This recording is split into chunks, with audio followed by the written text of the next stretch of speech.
Dogma is the kind of movie that feels impossible it ever got released. Two fallen angels arriving in New Jersey like it's holy territory. An apocalypse treated like a bizarre road trip. Jay and Silent Bob wandering through the chaos as if they're only out for the day. Most people remember the controversy, the sharp religious satire, and the debates it sparked. But off camera, the real drama was just as wild. Jason Mewes was fighting personal struggles while trying to make it through production. The backlash grew so intense that Kevin Smith received actual threats. And just when Dogma should have become a cult classic everywhere, it mysteriously vanished for years. These are 12 weird facts about Dogma the movie that disappeared but was never forgotten.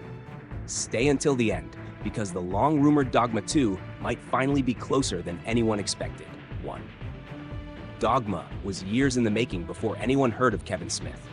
Most people assume Dogma was created after Clerks made Kevin Smith famous, but the idea had been with him long before that.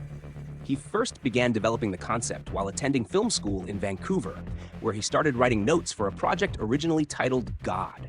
It came from questions about religion he had carried since childhood, shaped by his Catholic upbringing. Faith, guilt, belief, and the rules surrounding all of it were already at the center. That early version looked nothing like the movie audiences eventually saw. It was more a collection of ideas than a finished script. Characters like Rufus and Serendipity already existed, along with a central young lead, but it was not Bethany yet. In the earliest draft, the lead character was actually a high school athlete, and Jay and Silent Bob were nowhere in the story. Then Clerks happened, launching Smith's career, but Dogma never disappeared. He kept returning to the script, adding notes, and reshaping it while making new films. As the project grew, it became much larger and stranger than expected. One draft reportedly ran around 148 pages, with Bethany reimagined as a stripper introduced in a peep show booth where she met Jay and Silent Bob. That version convinced Smith the film was too ambitious to make right after Clerks, so he stepped away and made other movies first, including Mallrats and Chasing Amy. Over time, the script went through 8 major rewrites. Bethany became the clinic worker seen in the final film, and the chaos was shaped into something more focused.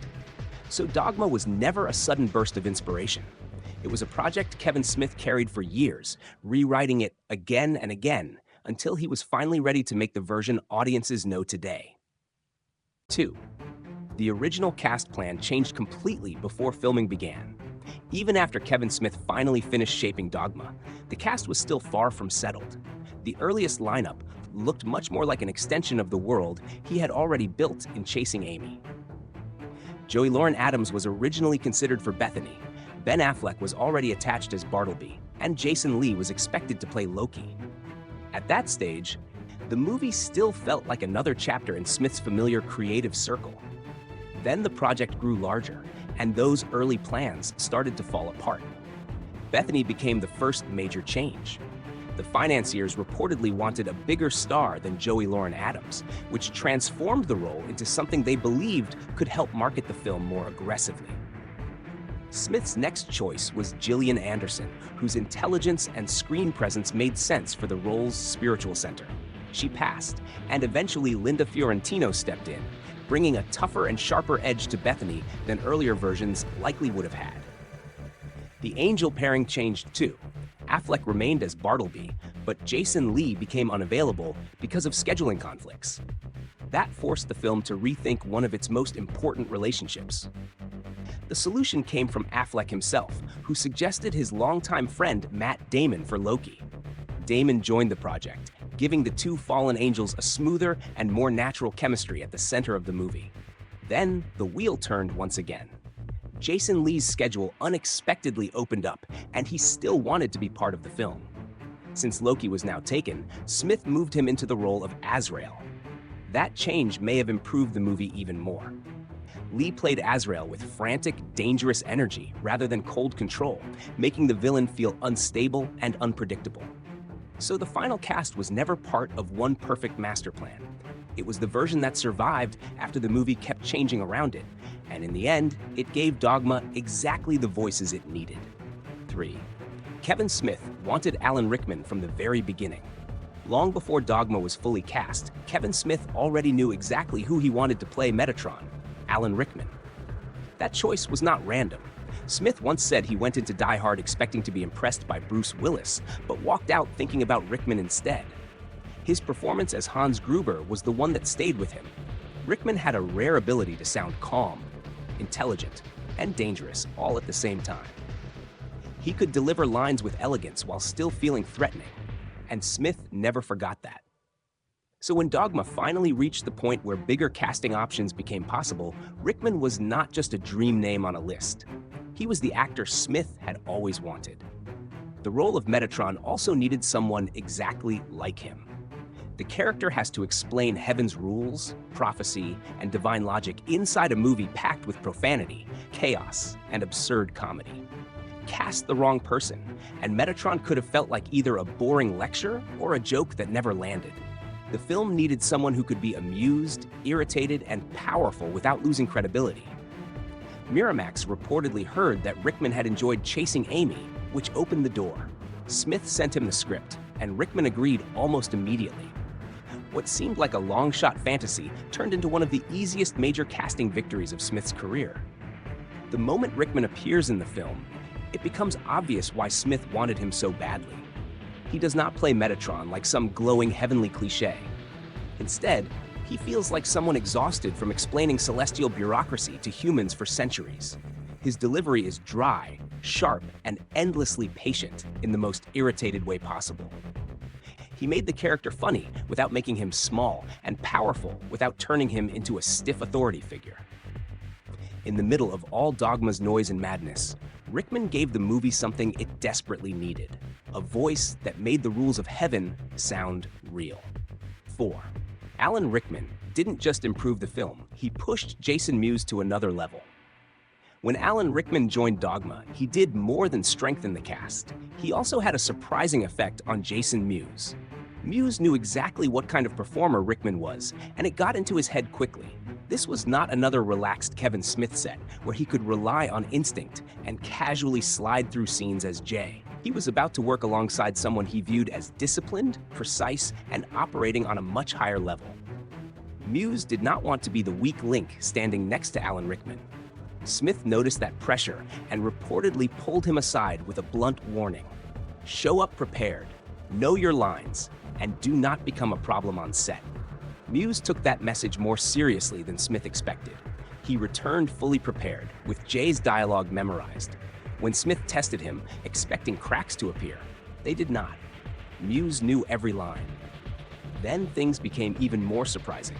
He had not only memorized his own scenes, he had memorized everyone's lines in the script. Smith reportedly began throwing random pages at him, reading scenes from different parts of the movie, and Mewes kept responding with the full exchanges. He was not just trying to survive filming, he was trying to prove he belonged there. For a brief moment, the pressure brought out the most focused version of him. But underneath that effort was another reality. During production, Mewes was still struggling with heroin addiction. The preparation was real, but so was the battle he was hiding. At times when cameras were not directly on him, he would reportedly drift off and nod out between takes.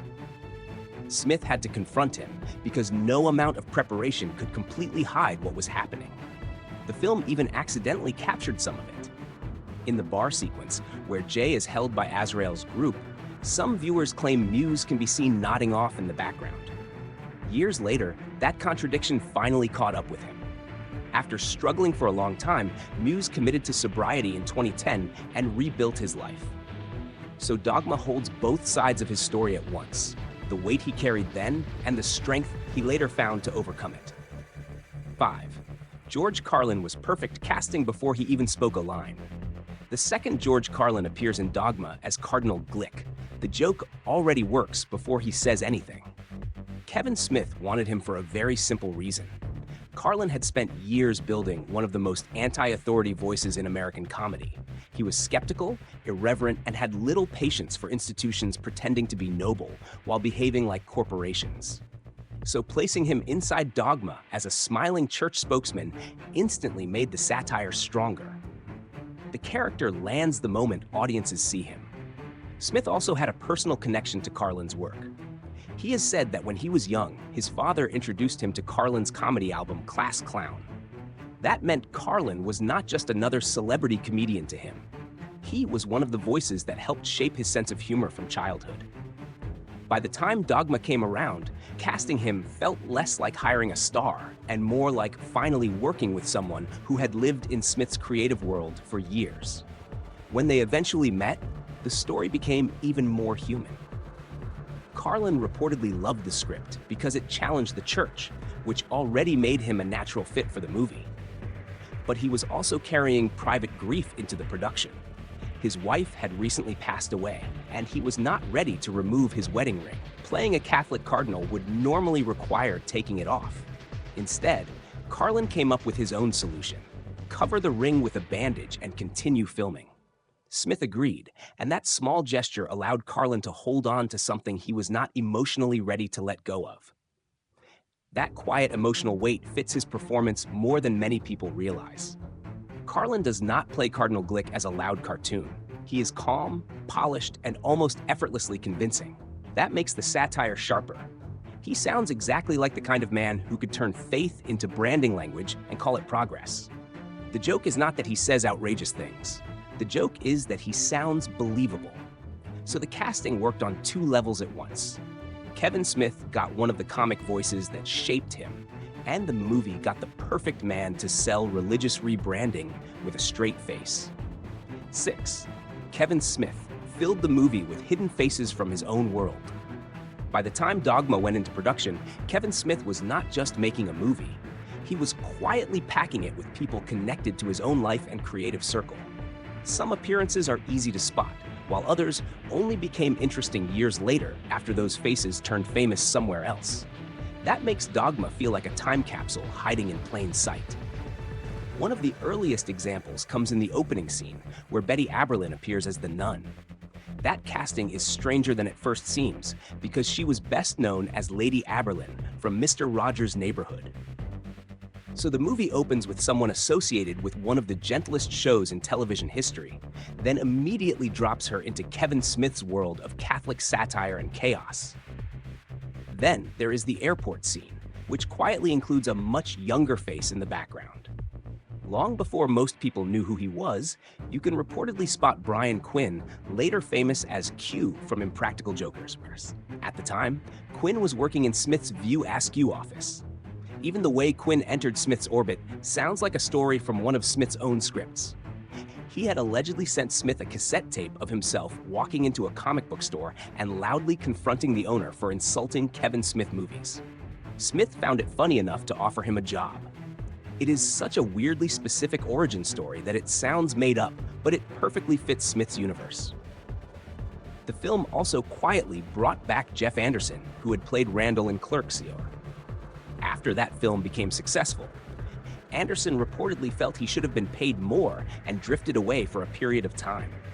Dogma became a reunion point, with Anderson appearing as the gun shop owner. It is a small part, but it carries extra meaning if you know the history. That is what makes these background appearances so perfect for Dogma. The movie is already about heaven, hell, and invisible systems connecting everything. Then Kevin Smith went and filled the edges of the frame with his own hidden network of connections. 7. The backlash started before most people had even seen the movie. Long before Dogma reached theaters, controversy had already exploded around it. Religious groups, especially the Catholic League, began attacking the film, while much of the public still had no idea what was actually in the finished version. The outrage started early, and it kept growing louder. According to Kevin Smith, the backlash brought him around 400,000 pieces of hate mail and even 3 real death threats.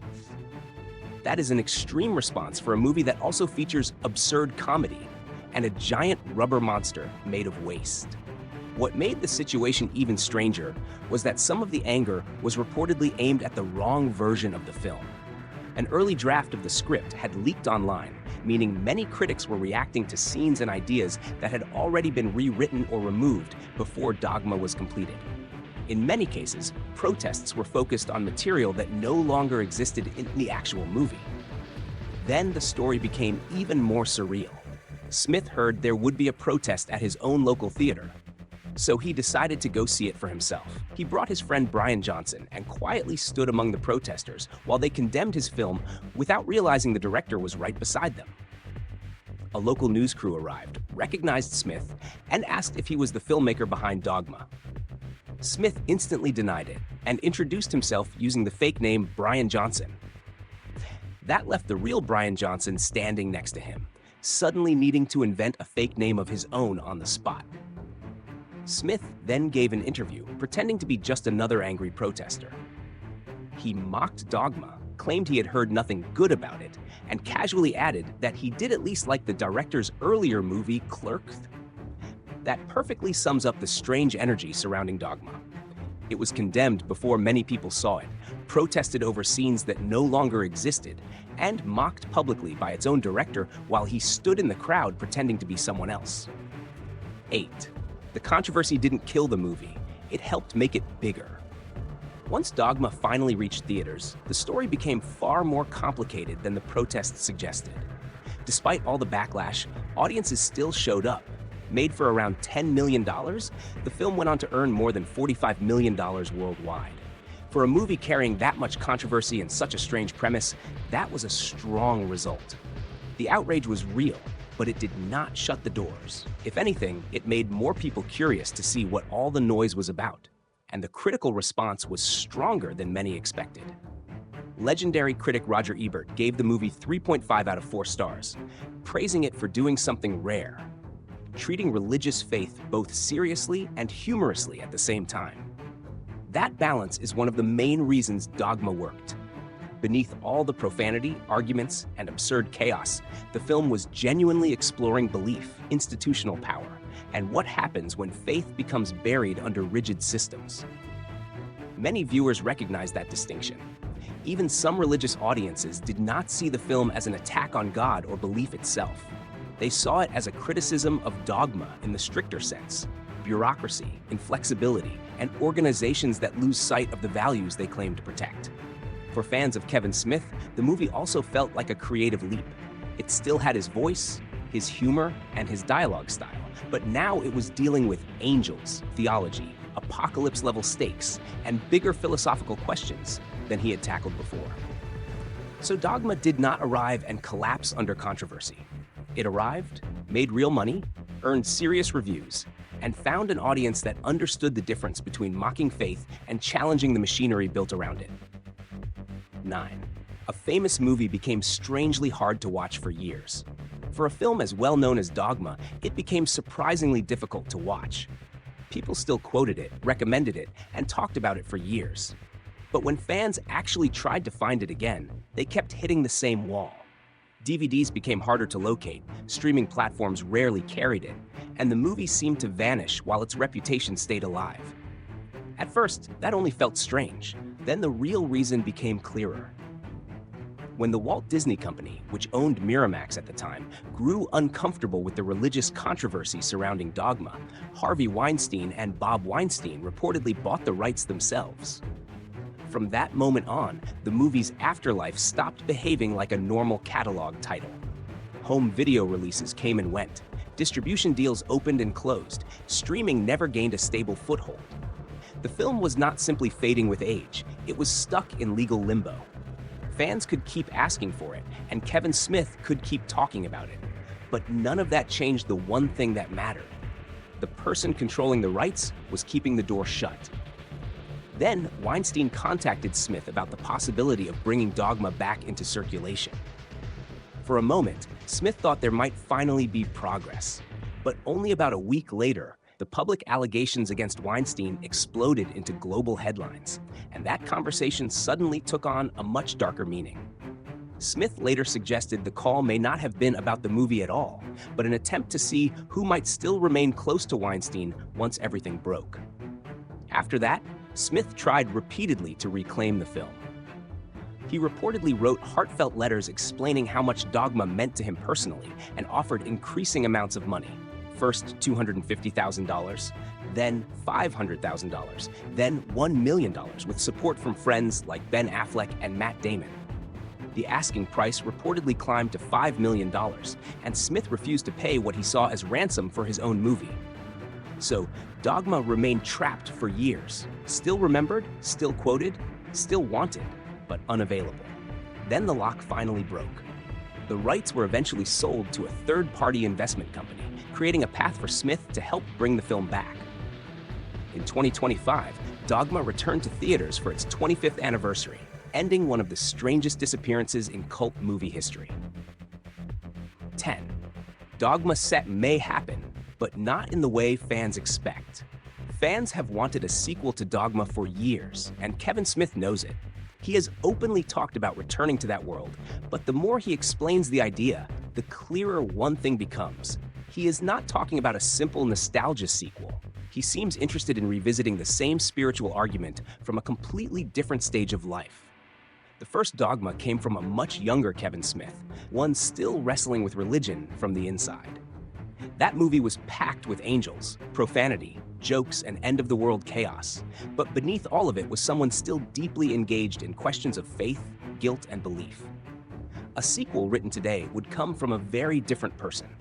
Smith is older now, shaped by decades of life experience, career highs and lows, health scares, family changes, and a much greater distance from the mindset he had in the late 1990s. That means a return to Dogma would not simply ask, what happened next? It would ask those same old questions through older eyes. When fans hear the words Dogma 2, many imagine a reunion movie. The original cast returning, the same energy, the same tone, everyone back together for one more ride. Smith has been much more cautious in how he describes it. He has said there could be room for returning actors if they want to come back, but he has never sold the idea as an easy bring the band back together project. Real life changed that possibility long ago. The cast is older, schedules are more complicated, and stars like Ben Affleck and Matt Damon are no longer the young actors they were in 1999. Reassembling all of that inside one Kevin Smith production would be a very different challenge now. So the sequel fans imagine, and the one Smith appears interested in making, may not be the same thing. One version is pure nostalgia. The other sounds like an older filmmaker reopening unfinished religious questions after decades of distance. And honestly, that may be the more interesting movie. 11. The Buddy Christ became more famous than some characters in the movie. One of the strangest legacies of Dogma is that one of its most memorable creations barely needed screen time to become iconic. The smiling statue known as Buddy Christ was originally introduced as part of Cardinal Glick's campaign to rebrand the church into something friendlier and more marketable. With a wink, a thumbs up, and a cheerful grin, it instantly became one of the sharpest jokes in the entire movie. The satire worked because it felt absurd and believable at the same time. Dogma was mocking the idea that faith could be repackaged like a consumer product, and Buddy Christ became the perfect symbol of that.